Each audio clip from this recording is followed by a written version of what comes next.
সাল 1971 পাকিস্তানি আর্মি আর বাংলাদেশি বিপ্লবীদের মধ্যে লড়াই চরম পর্যায়ে পৌঁছে যায়। আর এই লড়াইয়ের পূর্বেই বাংলাদেশ নিজেকে একটি স্বাধীন রাষ্ট্র হিসাবে ঘোষণা করে দেয়।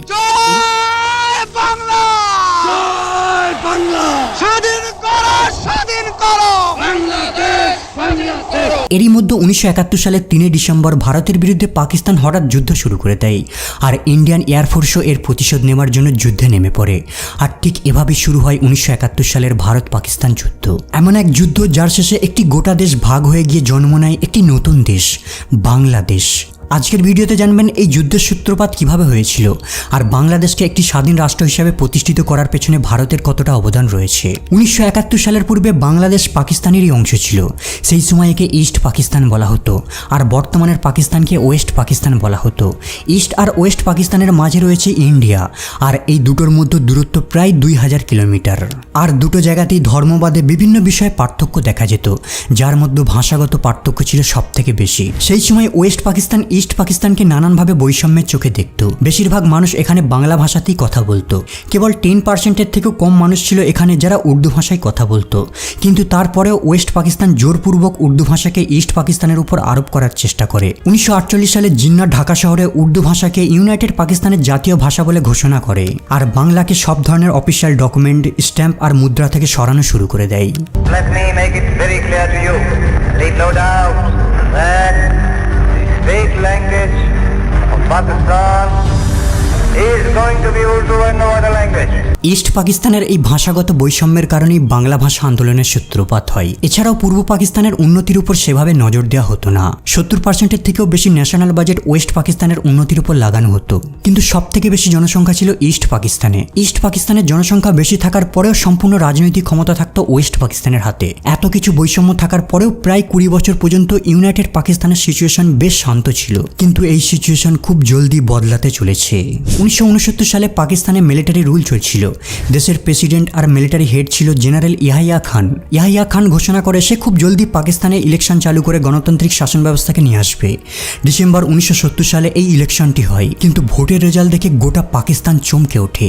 ইস্ট পাকিস্তানে মানে বাংলাদেশে শেখ মুজিবুর রহমানের আওয়ামী লীগের পার্টির ভালো প্রভাব ছিল আর ওয়েস্ট পাকিস্তানে অনেকগুলি রাজনৈতিক দল ছিল। কিন্তু এই ইলেকশনে ইস্ট পাকিস্তানের আওয়ামী লীগ বিপুল ভোটে জয়লাভ করে। আওয়ামী লীগ 169টা সিটের মধ্যে 167টা সিটে জয়লাভ করে। যেহেতু পাকিস্তানের ন্যাশনাল অ্যাসেম্বলিতেই টোটাল সিট ছিল 300টা, যার মধ্যে 167টা সিট মানে অর্ধেকের বেশি সিট আওয়ামী লীগ পেয়ে যায়। এর অর্থ পাকিস্তানে আওয়ামী লীগের পার্টি রুল করবে আর আওয়ামী লীগের লিডার শেখ মুজিবুর রহমান পাকিস্তানের প্রাইম মিনিস্টার পদে বসতে যাচ্ছে। মানে সম্পূর্ণ পাকিস্তানকে রুল করা লিডার পূর্ব পাকিস্তান থেকে মনোনীত ব্যক্তি। অন্যদিকে পশ্চিম পাকিস্তানের পার্টির লিডাররা আওয়ামী লীগের এই জিতটাকে হজম করতে পারেনি, কারণ মুজিবুর রহমান যতগুলি ভোট পেয়েছে কেবল পূর্ব পাকিস্তান থেকে, কিন্তু একটাও ভোট পায়নি পশ্চিম পাকিস্তান থেকে। জুলফিকার আলী ভুট্টো, যে ওয়েস্ট পাকিস্তানের সবথেকে বড় পলিটিক্যাল পার্টি পাকিস্তান পিপলস পার্টির লিডার ছিল, জেনারেল ইয়াহিয়া খানের সঙ্গে দেখা করে আর তাকে জানায় এই ইলেকশনটিকে ক্যান্সেল করে দেওয়ার জন্য। আর জেনারেল ইয়াহিয়া খান এক্স্যাক্টলি সেটাই করে। 7 মার্চ 1971 সালে এই ইলেকশনটিকে ক্যান্সেল বলে ঘোষণা করে দেওয়া হয়। আর এই শকিং নিউজটি শুনে গোটা ইস্ট পাকিস্তানের জনগণ হতবাক হয়ে যায়। তাদের সঙ্গে এত বড় প্রতারণা করা হবে যে তারা স্বপ্নেও ভাবতে পারেনি। ইলেকশন বাতিল ঘোষণা করার পরেই আওয়ামী লীগ পার্টির সাপোর্টাররা আন্দোলন শুরু করে দেয়। শেখ মুজিবুর রহমান এই সময় একটি পাওয়ারফুল ভাষণ দেয়, এক ঐতিহাসিক ভাষণ। আমার উপর বিশ্বাস আছে, রক্ত যখন দিয়েছি রক্ত আরো দেব, এদেশের মানুষকে মুক্ত করে ছাড়বো ইনশাআল্লাহ। এমন এক ভাষণ যা সমগ্র বাংলাদেশিদের ইন্সপায়ার করে দেয়। আর তার নেতৃত্বে লার্জ স্কেলে প্রতিবাদ আর স্ট্রাইক শুরু হয়ে যায়।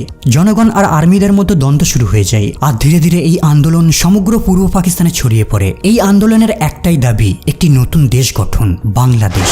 এবারে সংগ্রাম আমাদের মুক্তির সংগ্রাম, এবারে সংগ্রাম স্বাধীনতার সংগ্রাম। প্রেসিডেন্ট ইয়াহিয়া খানের আর বুঝতে বাকি নেই যে ইস্ট পাকিস্তান ভাগ হতে চলেছে। এই কারণে সে মার্চ 1971 সালে এই আন্দোলনটিকে দমন করার জন্য একটি বিশেষ মিলিটারি অপারেশন পরিচালনা করার পরিকল্পনা করে। এমন এক অপারেশন যা নৃশংসতার সমস্ত লিমিট ক্রস করে ফেলে। 21 মার্চ 1971 সালে রাতের অন্ধকারে ওয়েস্ট পাকিস্তান থেকে ঢাকার দিকে কিছু প্লেন ফ্লাই করে। কারা ছিল এরা? এরা সবাই ছিল পাকিস্তানি সোলজার, যারা একটি অপারেশন চালাতে আসছে পূর্ব পাকিস্তানে, সার্চ লাইট অপারেশন। পরের দিন শেখ মুজিবুর রহমানকে গ্রেপ্তার করে ইস্ট পাকিস্তান থেকে ওয়েস্ট পাকিস্তানে পাঠিয়ে দেওয়া হয়। কিন্তু গ্রেপ্তার হওয়ার পূর্বেই শেখ মুজিবুর রহমান বাংলাদেশকে একটি স্বাধীন স্বতন্ত্র রাষ্ট্র বলে ঘোষণা করে দেয়। এই ঘোষণাটিকে একটি ট্রান্সমিটারের সাহায্যে প্রচার করা হয়েছিল। অপারেশন সার্চলাইটে পশ্চিম পাকিস্তানের আর্মিরা বাংলাদেশ থেকে আওয়ামী লীগের লিডারদের আর আন্দোলনকারীদের খুঁজে বের করে ওপেন ফায়ার করে দিতে শুরু করে। আর এই গণহত্যায় প্রায় 3 লাখ বাঙালিদের হত্যা করা হয়। এই সময় কিছু সিনিয়র বাঙালি আর্মি পাকিস্তানিদের বিরুদ্ধে লড়াই করার জন্য একটি সেনাদল গঠন করে, যার নাম মুক্তি বাহিনী রাখা হয়। পাকিস্তানি আর্মিদের এই নৃশংসতা থেকে বাঁচার জন্য বাংলাদেশ থেকে লাখো নাগরিক ভারতে রিফিউজি নিতে শুরু করে। কয়েক মাসের মধ্যেই বাংলাদেশ থেকে প্রায় 10 লাখ অসহায় জনগণ ভারতে আশ্রয় নেয়। কিন্তু অধিক সংখ্যায় রিফিউজি ভারতে প্রবেশ করতে থাকায় ভারতের সমস্যা সৃষ্টি হয়, কারণ সেই সময় ভারত আর্থিক দিক থেকে অতটা উন্নত ছিল না। তাই এইসব শরণার্থীদের থাকা, খাওয়া, মেডিকেল কেয়ার আর বাকি অন্যান্য সমস্যার সম্পূর্ণ দায়িত্ব ভারতীয়দের উপর এসে পড়ে। তাই সেই সময়ের ভারতের প্রধানমন্ত্রী শ্রীমতী ইন্দিরা গান্ধী ঠিক করে মিলিটারি সাহায্য নিয়ে এই যুদ্ধের অংশ হয়ে বাংলাদেশকে সাহায্য করা উত্তম হবে, কারণ ভারতে এভাবে রিফিউজি কন্টিনিউ আসতে থাকলে একটা সময় ভারতের আর্থিক ব্যবস্থা ভেঙে পড়বে। তাছাড়া কিছু আওয়ামী লীগের নেতারাও প্রাইম মিনিস্টার ইন্দিরা গান্ধীর থেকে সাহায্য চায়। 24শে এপ্রিল 1971 সালে ইন্দিরা গান্ধী জেনারেল স্যাম মানেকশকে পাকিস্তানের বিরুদ্ধে যুদ্ধের জন্য প্রস্তুত নিতে বলে।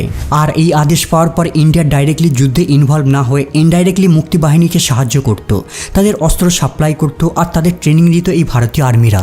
যখন পাকিস্তানিরা উপলব্ধি করতে পারে যে ইন্ডিয়ান আর্মিরা বাংলাদেশিদের গোপনে সাহায্য করছে, তারা মনে করে হয়তো ভারত তাদের উপর সম্ভবত আক্রমণ করতে পারে। তাই তারা ভারতকে ভয় দেখাতে অমৃতসর, আগ্রা, পাঠানকোট, যোধপুর, শ্রীনগর, আম্বালা মোট 11টা এয়ারফিল্ডকে টার্গেট করে বোম্বিং করা শুরু করে। ইন্দিরা গান্ধী যখন এই অ্যাটাকের ব্যাপারে জানতে পারে, সঙ্গে সঙ্গে রেডিওর মাধ্যমে অল ইন্ডিয়া ব্রডকাস্ট করে দেয়। जय हिंद। आपसे मैं एक खतरे के समय बोल रही हूँ। कुछ ही घंटे पहले करीब 5:30 बजे शाम के 3 दिसंबर पाकिस्तान ने हमारे ऊपर एक हमला किया। আর এই অ্যাটাকের সাথে সাথে ইন্ডিয়া অফিসিয়ালি বাংলাদেশের স্বাধীনতা যুদ্ধের অংশ হয়ে যায়। 3 ডিসেম্বর 1971 সালে ভারত পাকিস্তানের সঙ্গে লার্জ স্কেলে যুদ্ধ করার প্রস্তুতি নেয়। ভারতের জেনারেল ঠিক করে ওয়েস্ট পাকিস্তানে অ্যাটাক না করে মিলিটারি ডিফেন্সের উপর কাজ করবে, আর ইস্ট পাকিস্তানে ইন্ডিয়ান মিলিটারি গ্রাউন্ড লেভেল থেকে পাকিস্তানি আর্মিদের উপর অ্যাটাক করবে। গ্রাউন্ড লেভেল থেকে অ্যাটাক করার জন্য ভারতীয় সোলজারদের বাংলাদেশে পাঠিয়ে দেওয়া হয়। ইন্ডিয়ান আর্মিরা গ্রাউন্ড লেভেল থেকে, সমুদ্র থেকে নেভি আর উপর থেকে বিমানের সাহায্যে পাকিস্তানি আর্মিদের উপর আক্রমণ কন্টিনিউ চালিয়ে যায়। পরের দিন 4 ডিসেম্বর ইন্ডিয়ান এয়ারফোর্স ওয়েস্ট পাকিস্তানে বিমানের সাহায্যে উপর থেকে অ্যাটাক করা শুরু করে। অন্যদিকে ইন্ডিয়ান নেভির ইস্টার্ন ফ্লিট বাংলাদেশের 2টো পোর্ট চিত্তগং আর কক্সবাজারে অ্যাটাক করার জন্য এগিয়ে যায়। তাছাড়া বাংলাদেশে পাকিস্তানি আর্মিদের এয়ার সাপ্লাইকেও কাট আপ করে দেওয়া হয়, আর পানিপথের রাস্তাকেও ভারতীয় নেভিরা ব্লক করে দেয়। আর ভূমির ওপর মুক্তি বাহিনীর সেনারা পাকিস্তানি আর্মিদের খুঁজে বের করে মারা শুরু করে। 12 ডিসেম্বরের মধ্যে ইন্ডিয়া পাকিস্তান যুদ্ধে পাকিস্তান একটা বড় হারকে চোখের সামনে দেখতে পায়। 7 ডিসেম্বরের মধ্যে ইন্ডিয়ান আর্মি পূর্ব পাকিস্তানের মেজর পার্টকে দখল করে নেয়। পূর্ব পাকিস্তানের বড় শহর যেসরকে সবার আগে স্বাধীন করা হয়। এখন বাংলাদেশকে সম্পূর্ণভাবে স্বাধীন করার জন্য ঢাকা শহরকে ক্যাপচার করা অত্যন্ত জরুরি। 16 ডিসেম্বর 1971 সালে ইন্ডিয়ান আর্মি ঢাকা শহরকে চতুর্দিক থেকে ঘেরাও করে ফেলে, আর পাকিস্তানি আর্মিদের 30 মিনিট সময় দেওয়া হয় সারেন্ডার করার জন্য। এই সময় পাকিস্তানি আর্মিরা জীবন বাঁচানোর জন্য ঢাকা ইউনিভার্সিটির ভেতর লুকিয়েছিল। লেফটেন্যান্ট জেনারেল আমির আবদুল্লাহ নিয়াজি খান কোনো রকম বিরোধিতা না করেই ভারতের সামনে আত্মসমর্পণ করে দেয়। ওই দিন 16 ডিসেম্বর 1971 সালে ঢাকায় 93,000 পাকিস্তানি সেনা ভারতের সামনে আত্মসমর্পণ করে। দ্বিতীয় বিশ্বযুদ্ধের পরে এটাই ছিল পৃথিবীর সবথেকে বড় আত্মসমর্পণ।